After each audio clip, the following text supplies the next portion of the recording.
首先，我要特別多謝澳門銀行公會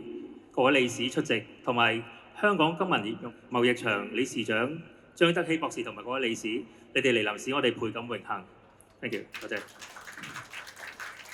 香港銀行華員會自從1949年成立以嚟，一直秉持促進銀行同金融機構同業之間嘅友誼，提升業務知識、推廣文娛康樂活動嘅宗旨。喺各位名譽會長、名譽顧問嘅指導、理事會同埋職員嘅努力，以及會員同業先進同社會各界嘅支持之下，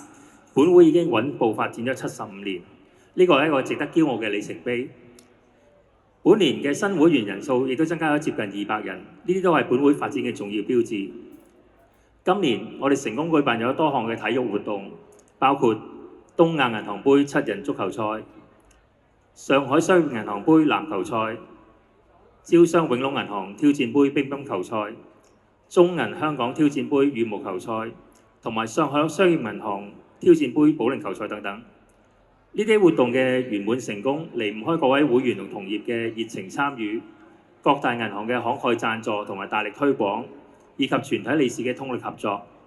我哋特別想感謝香港中資銀行業協會對本會活動嘅大力推廣。另外好高興呢，今年眾安銀行、天星銀行、POA Bank 等等數字銀行嘅同業，以及周大福人壽同埋香港銀行學會都首次參加我哋嘅賽事。喺學術交流方面呢，本會應澳門銀行公會邀請，出席咗8月喺澳門舉行嘅港澳金融合作研討會，由關國玲博士代表本會主講香港 AI 與 Web 3.0在金融領域的應用與發展前景。呢個亦都延續咗我哋會1963年以嚟同澳門銀行業嘅60年以嚟嘅交流傳統。喺公益事務方面，我哋衷心感謝嗇色園嘅董事會副主席，亦都係本會嘅名譽核數師陳燦輝先生嘅安排，使得本會嘅理事有機會探訪嗇色園可安護理安老院，同院友共度一段愉快嘅時光。呢啲個活動亦都體現咗本會對社會責任嘅重視。喺呢度，我要特別感謝今晚嘅晚會策劃總監陳可宏主任，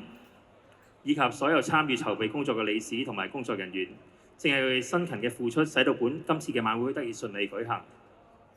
今晚呢，我哋亦將會迎嚟新一屆理事會嘅就職。我哋深感榮幸可以邀請到本會嘅傅劍名譽會長為第43屆理事監誓，呢個亦都標誌住本會發展嘅新階段。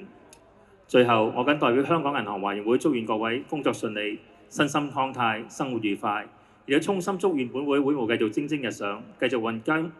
金融業同仁提供優質服務，為香港金融業嘅發展做出更大嘅貢獻。